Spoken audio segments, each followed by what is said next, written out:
Hello everyone, this is Rohan Meshram, and let us let us continue our discussion on evolutionary bioinformatics, and let us continue our discussion on how do we select evolutionary model for your given dataset.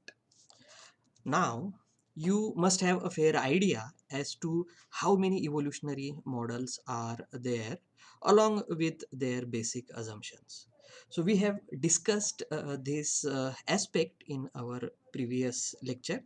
If you have not seen those previous video, I would advise you that you visit those video and then come back here for more detailed discussion that we are going to do in this lecture. So in our previous lecture, we also dealt with in-depth mathematical reasoning behind a few of those models.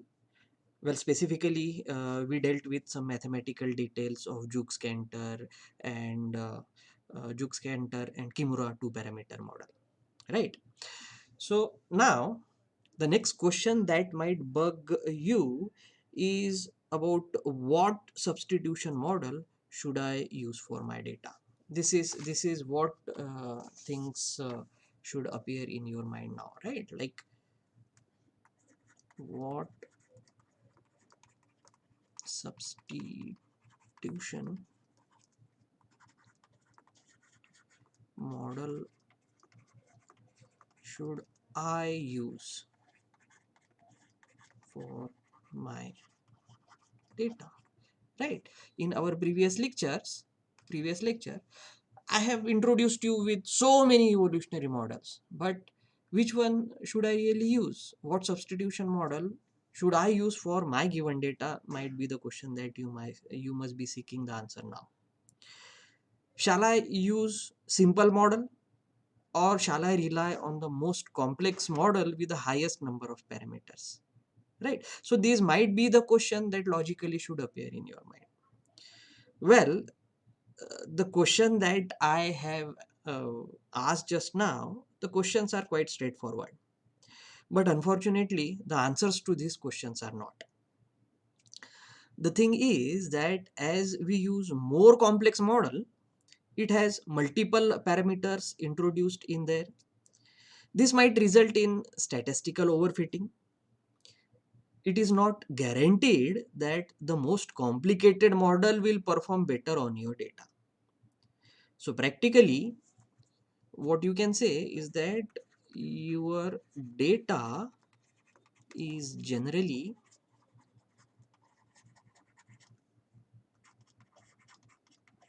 tested on different models. That is what you do. You begin with data and you test your data on different models, and later on the statistical tests are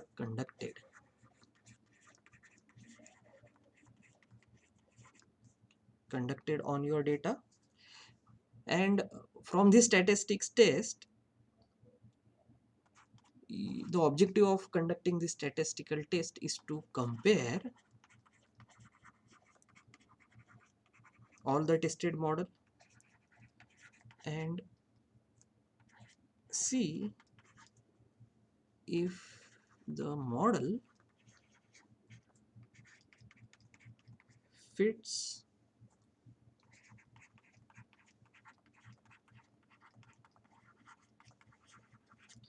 appropriately in the data at hand.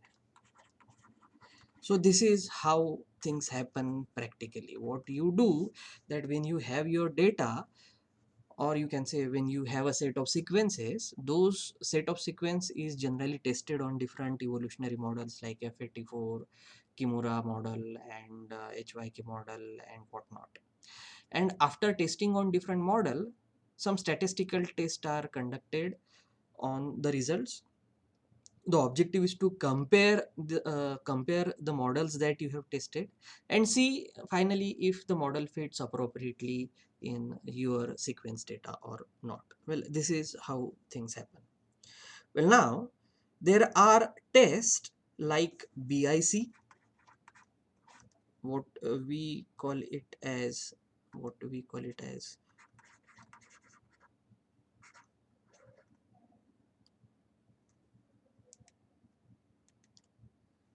what we call it as Bayesian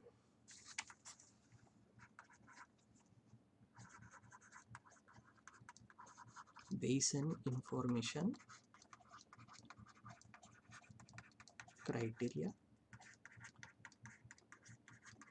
which we call it as BIC, and we have AIC as well.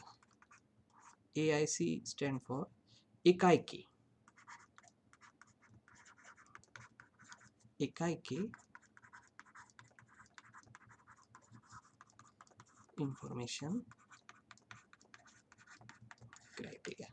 Okay, so there are these two very popular statistical tests which we have termed them as BIC, which stand for Bayesian information criteria, and another one what we call it as AIC, which correspond to AIK information criteria, or well, you can say even simple likelihood ratio test can also help you to compare the results that are obtained after testing the various models on your sequence data.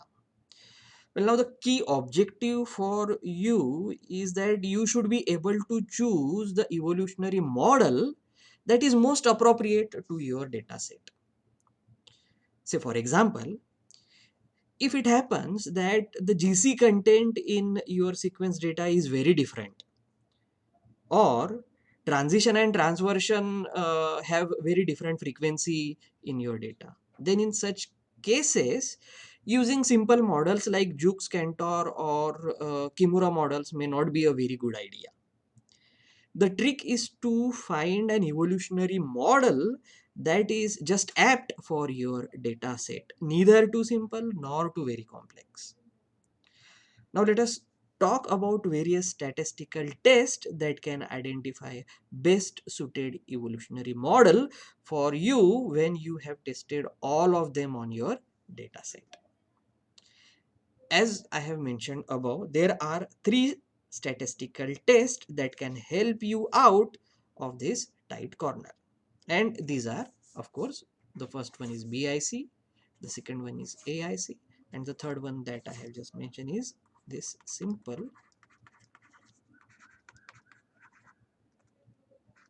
likelihood ratio test. Okay, so people generally use these three statistical tests to identify better fitting of the model to the given data set. So let us first have a very brief theoretical description of what is this BIC and AIC, and then maybe we will move on to the demonstration of the evolutionary model selection procedure as to how do we select an evolutionary model practically. So this is what we are going to do in this video lecture. Okay, so uh, let us first have a very brief theoretical description of BIC and AIC first. So by this time, it is clear that model of nucleotide substitution play a significant role in molecular phylogenetics. You might have already appreciated this fact. So practically, if you use different evolutionary models on the same data set and generate a tree, you might wind up with different tree topologies. Moreover, phylogenetic methods are less accurate or become inconsistent when the model of evolution assumed is wrong. Therefore, now it is evident that the use of appropriate models is essential if we are to be confident in the results of phylogenetic analysis. When it comes to selection of an appropriate model, approaches like AIK information criteria, what we have termed as AIC, And Bayesian methods like BIC, well, these two criteria offer an important advantage, right? So now let us discuss what is this BIC and AIC.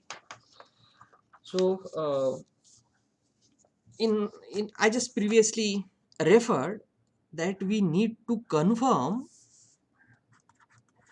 how well a model fits to the data. That is what I have said, right? Okay, we would try to fit the model to the data, right? But I have not yet explained how is that we measure this fitting, right? How is that we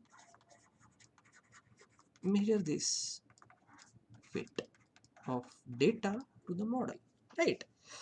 So it is time now that we discuss this aspect. In most cases, the fit of the model is measured by likelihood function.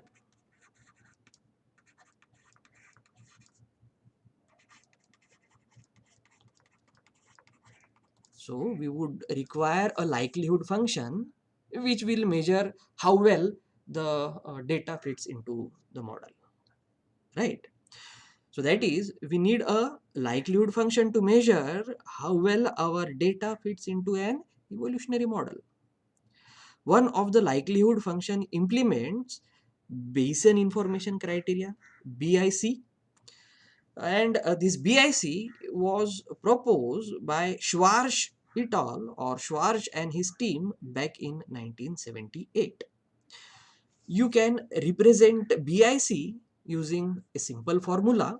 Let's say, for example, that can be represented as BIC is equal to minus 2L plus K log N. Here, K correspond to the estimable parameter,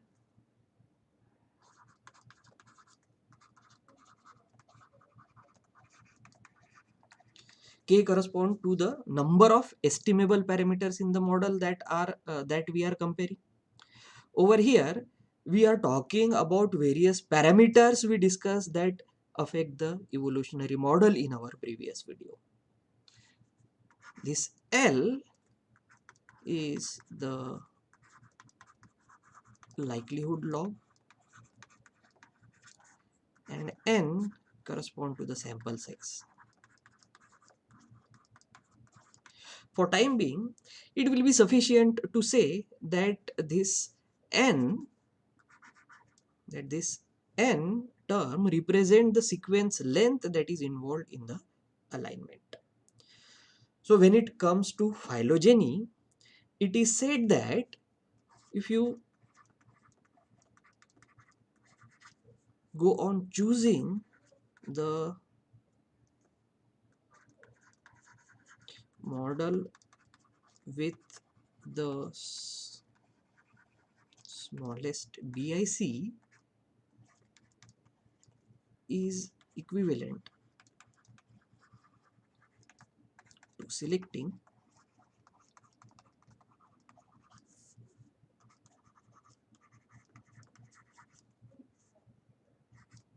the model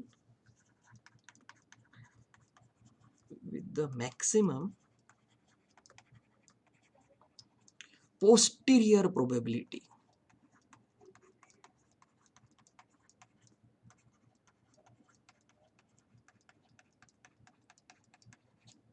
Well, this is very important statement when it comes to the explanation of this BIC.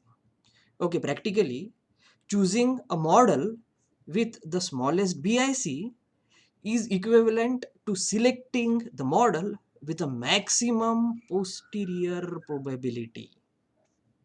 This is very important, maximum posterior probability.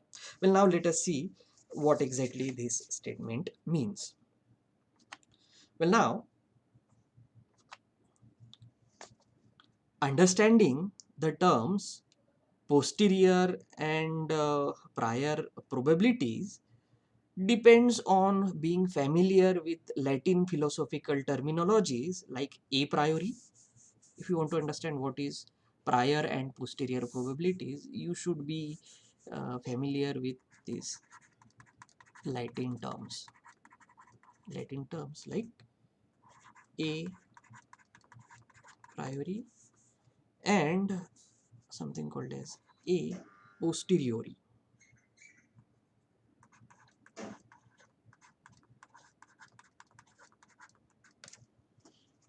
Okay, so this is what it is. Understanding the term posterior or prior probabilities, well, it depends on being familiar with Latin philosophical terminologies like a priori. Well, the term a priori or the phrase a priori describes spontaneous knowledge that comes from understanding how principles work rather than simply relying on observation of their result. On the other hand, this term a posteriori, well, it is opposite of the term a priori. The term a posteriori emphasizes what can be determined through direct experience or observation alone rather than depending on what is presented in the back. So mathematically, you can simply state a posterior probability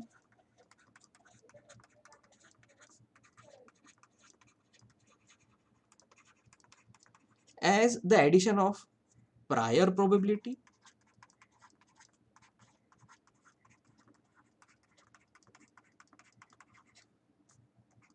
in light of new evidences. Let me give you a general example in daily life to understand this concept well. To demonstrate how posterior probability work, now imagine that you are attempting to determine what proportion of college student finish their degree within say 4 years.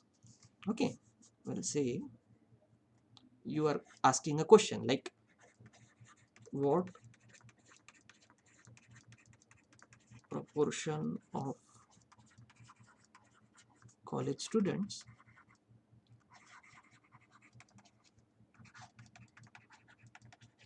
finish their degree within 4 years, if this is the question that you are asking. For this you will need a priori data.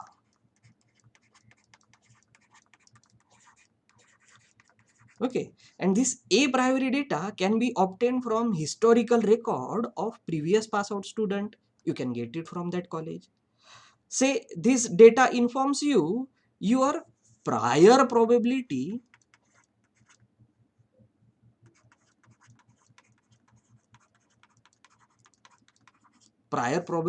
of college student to finish their degree within 4 years is 60%, right? But now, after surveying more recent graduates, however, the figure may be closer to, well, say 50%. Now, based on the new observation that you have made, the new observation that you have recently made, right? The probability value is now adjusted to 50% from the prior value of 60%. This adjustment represent the adjustment via posterior probability. This is what we call it as. We say that we have adjusted the values via the posterior probability. Okay, so by doing this, you can say that the posterior probability in light of new observation is 50%, while the prior data indicate that it was 60%. Now, if we stretch this concept to molecular evolution or molecular phylogeny, we can say that if we have a priori data of existing evolutionary model, and at the same time if we consider equal prior for all comparing model, we can conclude that choosing the best model with the smallest BIC is equivalent to selecting the model with the maximum posterior probability. That is what is I want to say, that if we have a priori data of existing model, whatever you are trying to compare,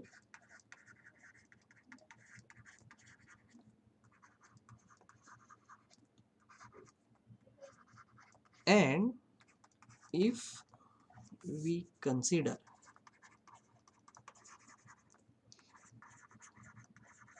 equal prior for all competing model,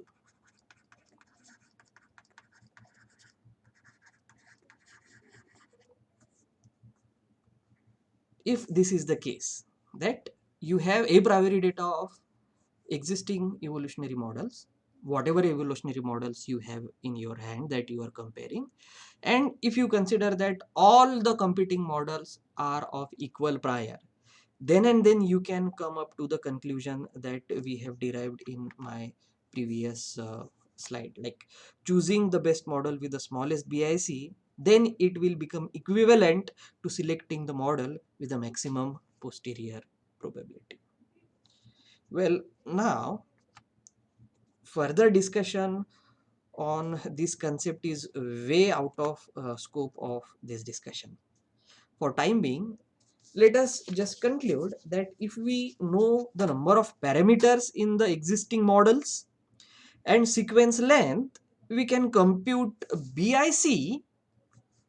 We can simply compute this BIC using a simple equation, minus 2L plus K log N. So the idea is that you can simply use this BIC value for comparing the evolutionary model as to how your data will perfectly fit in evolutionary model. One more thing, this BIC equation that I have just written over here, well, this BIC equation didn't appear out of nowhere, right? Although the formula for BIC as well as AIC that we are going to talk about in the next few moments, well, these formulas appear to be very simple, but its derivation is well founded on information theory.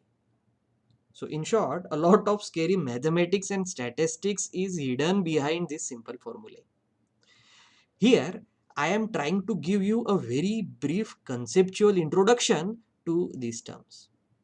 You can follow the review article I cited at the end, at the corner of this slide, to get more details of the mathematics and statistics involved in calculation of BIC and AIC. Right? Well, now the bottom line is, when it comes to practically pick up the model based on BIC value, one should choose the model with the lower BIC value. This is what is practically very relevant. I will write it down. When it comes to practically pick up the models based on BIC values,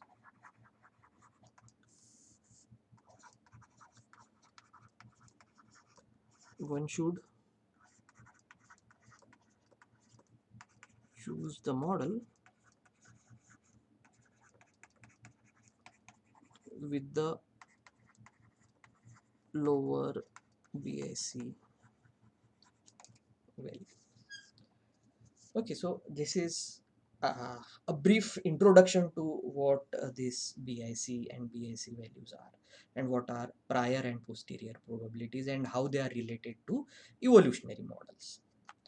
Now let us talk about another criteria that can be used to filter, or that can be used to check the fitting between your sequence data and the evolutionary model at hand. right? So this is in form of this AIC. Now let us talk about this AIC. AIC, or the Ekaike information criteria, was proposed by Ekaike in two classic publications that were published in 1973 and 1974. The citations of these papers are here at the corner of this slide. If you wish, you can read them for more details. Okay, so based on this paper, AIC for a given model can be defined as a function of its maximized log likelihood L and the number of estimable parameters. Okay, so AIC is usually for a given model.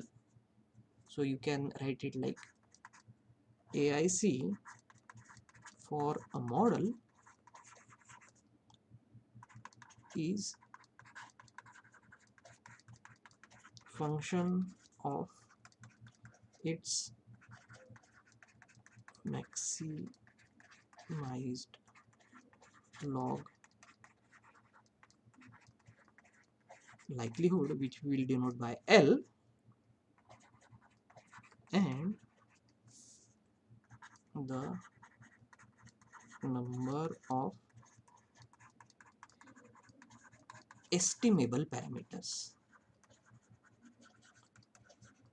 that are involved in those model, which we will term them as K. Okay, so this is how AIC can be calculated. So the relationship between this maximized log likelihood and the number of estimable parameters can be simply be given as AIC is equal to minus twice L plus 2K, where this L correspond to the log likelihood, and sometimes this 2K is called as penalty term. Okay, so in short, here here this 2L represent the log likelihood term, and this 2K is sometimes referred to as the penalty term. So in the context of phylogenetics, we can think of the AIC as the amount of information lost when we use any evolutionary model. Okay, this is very important. So what is this AIC? It gives you an idea of the information lost when we use any evolutionary model.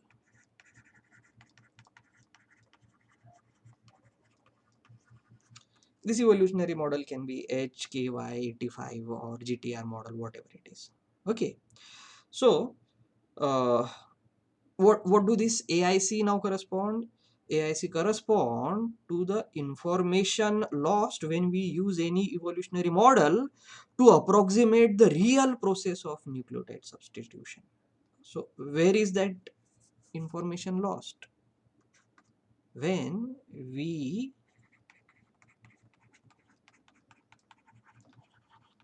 approximate the real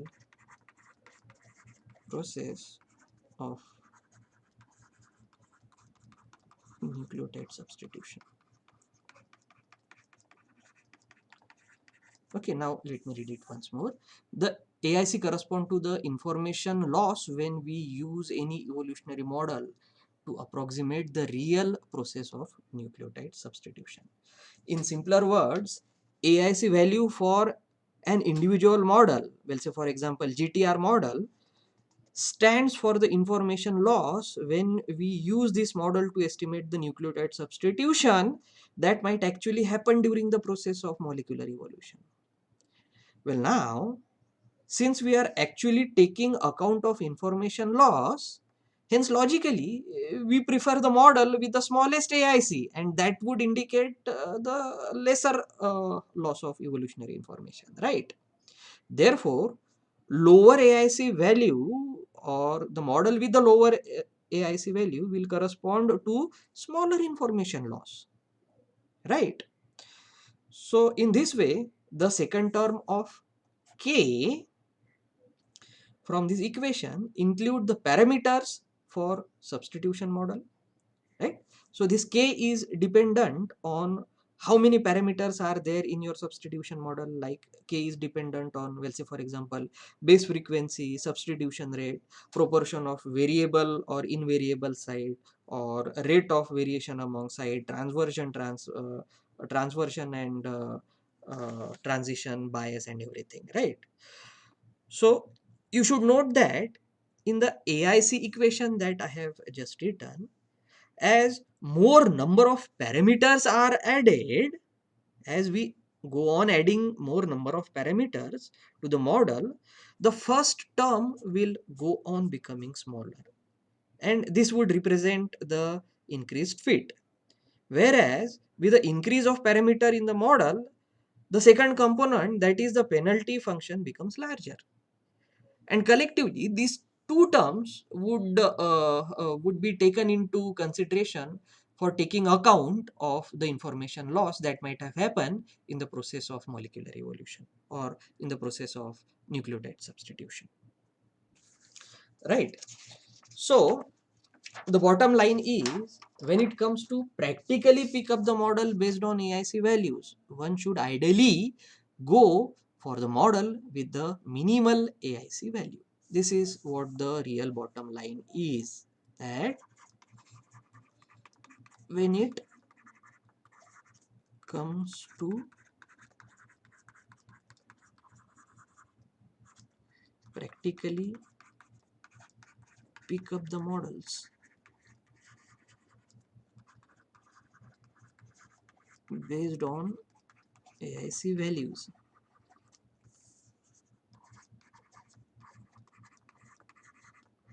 one should ideally go for the model with the minimal AIC value. This is very important practical consideration when you consider AIC value, right? So when it would happen that after running those statistical tests on various evolutionary model, your software might give you a list of AIC and BIC values for given model. Then your approach should be, you should select the model that correspond to the lowest BIC as well as lowest AIC value, right? So in addition to AIC, a few years later, few of the research group also proposed another concept called as AICC, that correspond to AIC corrected. This is another criteria that is generally used along with AIC. Okay, so this AICC is, you can say, it is nothing but second order AIC, right? Well, now we generally compute AICC when the sample size n is small compared to the number of parameters that exist in the model, right? Well, when to use AIC and when to use AICC, well, it will completely be dependent on what is the size of your data and how many parameters are there in the comparing evolutionary models. So practically we can decide whether we use AIC or AICC. For this, all you have to take is to take the ratio of n and k. Take the ratio of n and k. What is this n and k that I have already described? Take the ratio of sample size to the number of estimable parameter. Okay, take the ratio of n to k. And if this ratio is less than 40, then you should go for second order AIC. Then select AICC. Otherwise, you can go for simply AIC. Okay. So Sugiura in 1978, this paper I am talking about, Sugiura in 1978 first implemented AIC concept in this context. And later on, the concept was revised by Hurwich and Tsai in 1989 for model selection. So you can rewrite the AICC equation as AIC plus 2k k plus 1 n minus k minus 1, right? So this is, the equation for corrected AIC, what we call it as. Okay, so the program that we will use in just in a while in demonstration uses this AICC value for differentiating a better fit, right? So we are going to use mega, and mega uses this AICC for model selection. Okay, now enough of this theoretical session. Now let us try to practically see as to how is that we select an appropriate model for a given set of sequences, or if you have a set of sequences, how is that you decide ki, this is the best suited evolutionary model for my given sequences. That is what I'm going to demonstrate you now. Okay, let me keep this thing right. So for demonstration purpose, we would be using this Mega software. You can download this Mega software from its website. It is again a very standard and open access software. It is used in most popular evolutionary analysis, since it is very easy to use maybe. So to begin our demonstration, well, let us have the same data set that we have used in our previous demonstrations as such. Okay, so first what we will need to do is that when we begin with the sequence, we would have to align the sequences first.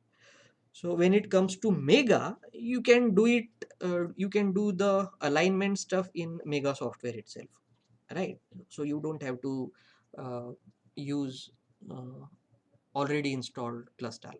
Okay, when you install Mega, it already comes inbuilt installation of cluster. Okay, so let us begin. What we have to do is to go to this align menu, and then select this edit or build alignment option, right? So as a result, alignment editor will pop up.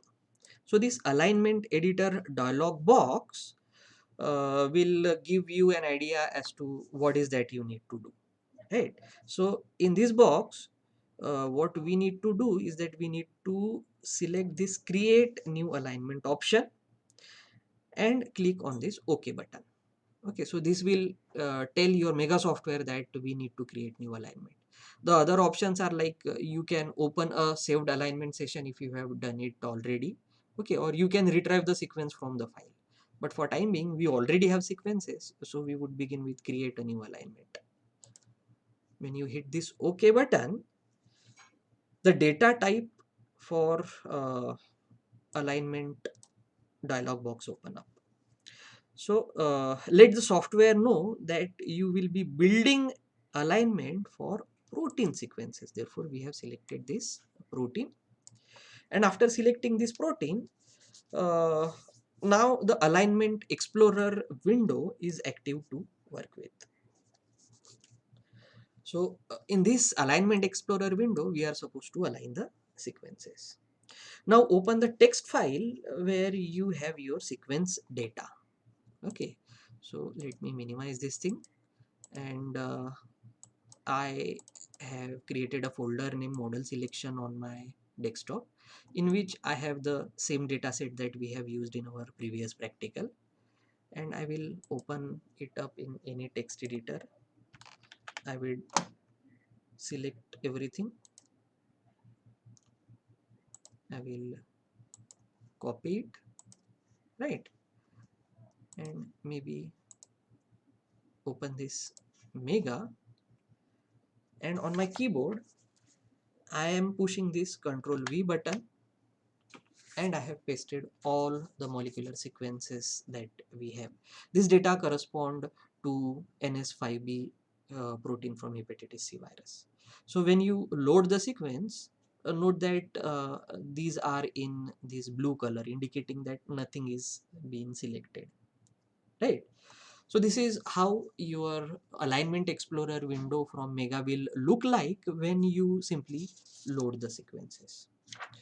So now if I hit this Control A button on my keyboard,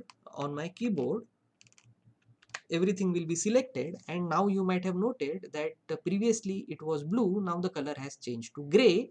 That indicate that all the sequences are now being selected. Okay, now let us go for the alignment. To perform the alignment, go to this alignment menu, right, in this alignment explorer window, and select align by cluster. There are various options available in this menu alignment. You can do it either by cluster W or you can use muscle.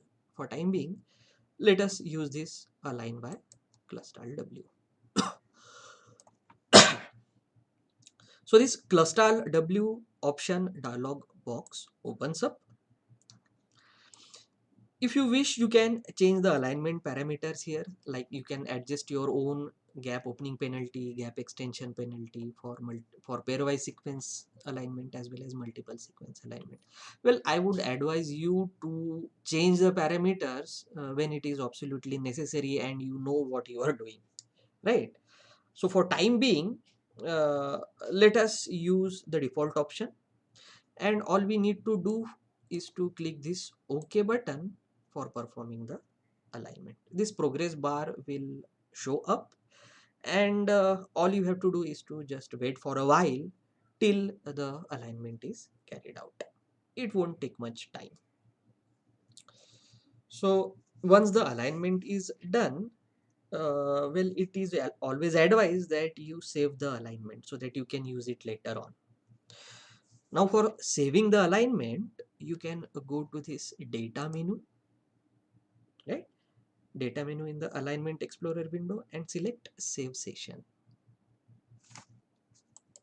When you select this save session option, it will ask you as to where is that you want to save it. I will, of course, I have already created a folder like model selection, and maybe I will give it some name XXXX and simply hit this save button. And in just a blink of moment, your alignment has been saved. So now this is what it is. The alignment has been saved. Now well, we don't need this alignment explorer, but we need this main mega software page. So this is what we call it as the main page of the mega software. So now since we have already aligned those sequences, okay, now our objective is to figure out as to what evolutionary model will best fit to our sequence data once we have aligned it. Okay, so now to do so, select this model icon that is present just below this help section. This will help you to do the task. Okay, when you select this model icon,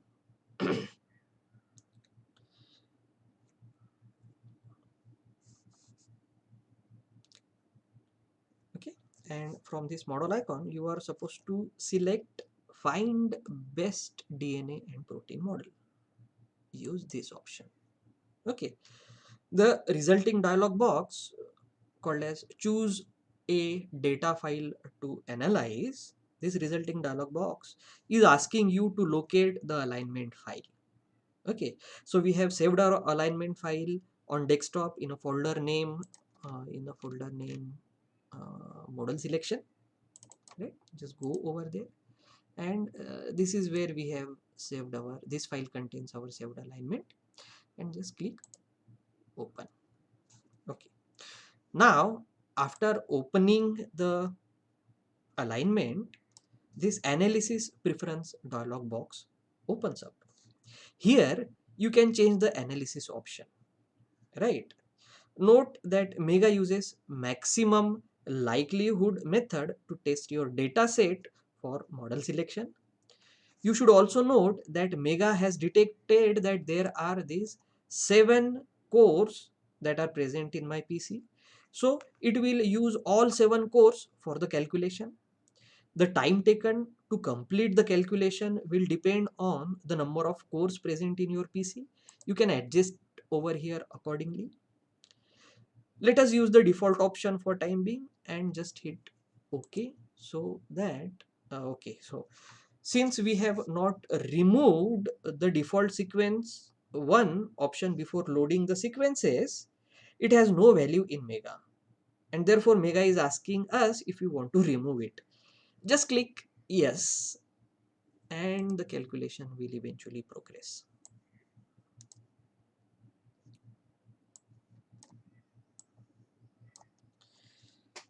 Right.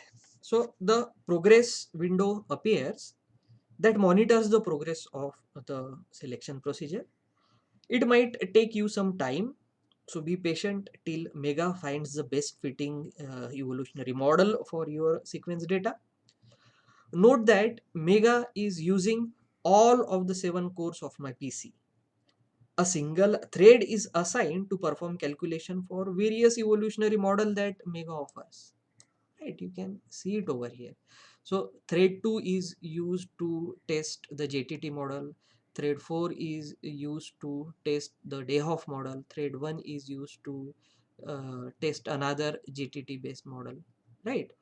And it shows over here as to how much operation runtime has happened, right?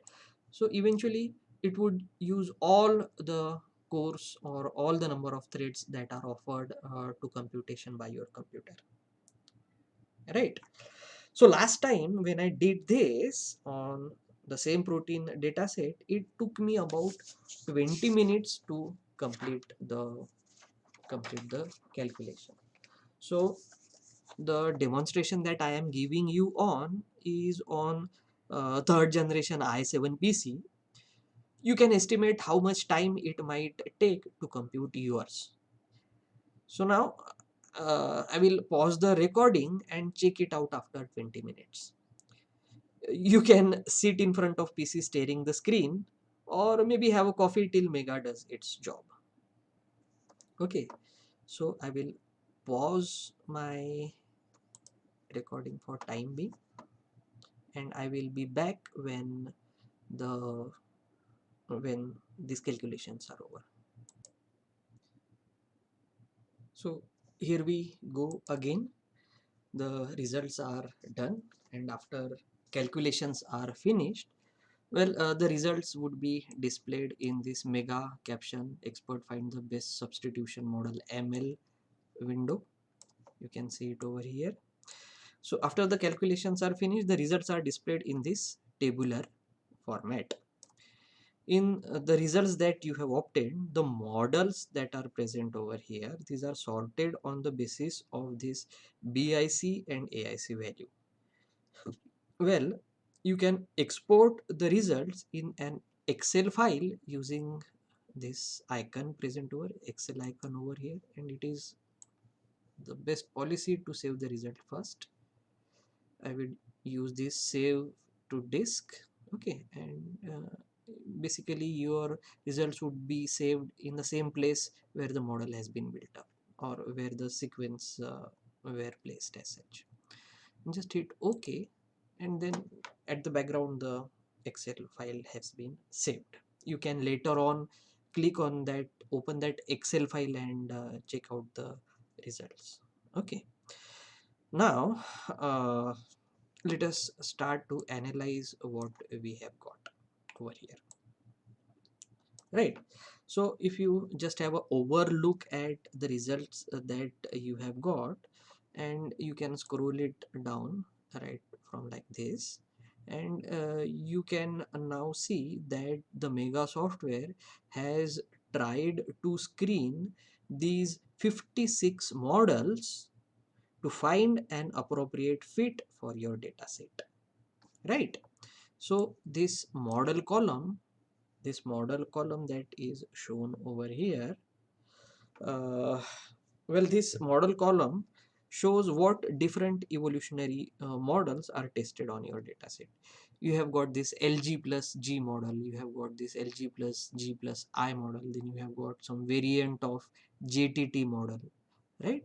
There is some variant of Dayhoff model, right?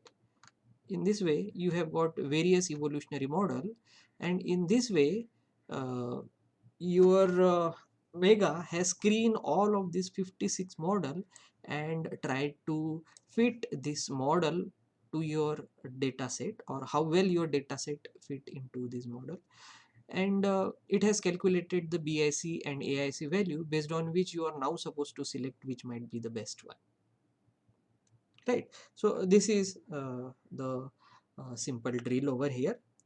The parameter column that is present next to the model column, this parameter column let you know how many parameters were there in a given substitution model. Well, like LG plus G has got 64 parameters, like JTT plus G has got 64 parameters, so on and so forth. So this is what it is. Then what you have next is BIC and AIC value, right? So then you have BIC and AIC, as well as this L and L correspond to the maximum likelihood value, right? So do you remember in theory I have shown you as to there are three methods based on which you can decide: BIC, AIC, and simple likelihood ratio test. So over here this is the simple likelihood ratio test, right? So if you, and these are, you know, different parameters that were present in your model. Okay, this is a very big list if you go on scrolling, right? So we don't need to go. The important thing is that if you scroll down at the very end of this page, there is summary at the end of the result that will help you identify the best model for your data set. Well, let me read out some part of this summary. Well, it says like the models with lowest BIC score or Bayesian information criteria are considered to describe the substitution patterns the best. For each model, AICC, right? For each model, that is AICC, this is what?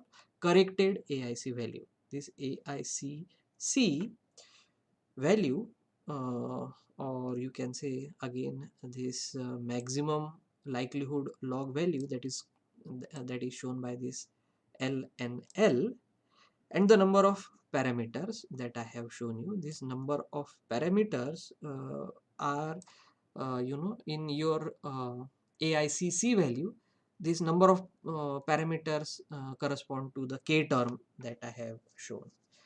And then there is a lot of information like blah blah blah, and finally the analysis at the end. You can see that the analysis involved 30 through 33 amino acid sequences, and there were total 594 position in the final data set. This 594 position correspond to n, or sample size, in your AICC equation. So practically, the rule of thumb is that you should prefer the substitution model with minimum BIC and AIC value. That is what I have been talking for a very long time. As per the results that are displayed over here, your LG plus G might be the best fitting model to calculate the evolutionary distance in the phylogenetic analysis. Now, if you scroll down the values, even the first 7 models, well, these first 7 models have got, you know, uh, 7 models have BIC and AIC value in a very similar range, right? They are in range of 20796 and so on and so forth, right? So, I mean, what I want to say is that the first few models that are offered, well, they are equally good, you can say, or their values are in comparable range. So if it happens that your software don't offer the best identified model, then of course you can select the next best identified model, right? Now since Philip didn't offer the best model that is identified in Mega, and one of the best identified evolutionary model is a variant of JTT, right? Therefore, using JTT in our initial analysis turned out to be a wise decision. And hence, my friend, I selected the default JTT option in Philip. In subsequent demos, we will use this Mega software and try to build the evolutionary model or evolutionary trees based on the models that are offered in Philip, offered in this Mega itself. Okay, but for time being, today's demonstration was to help you select best evolutionary model, and that's it. This is how you select the best, or what you can say, this is how you select the most optimal evolutionary model for your dataset. So let us conclude our class here today. So see you guys in our next video. Bye bye.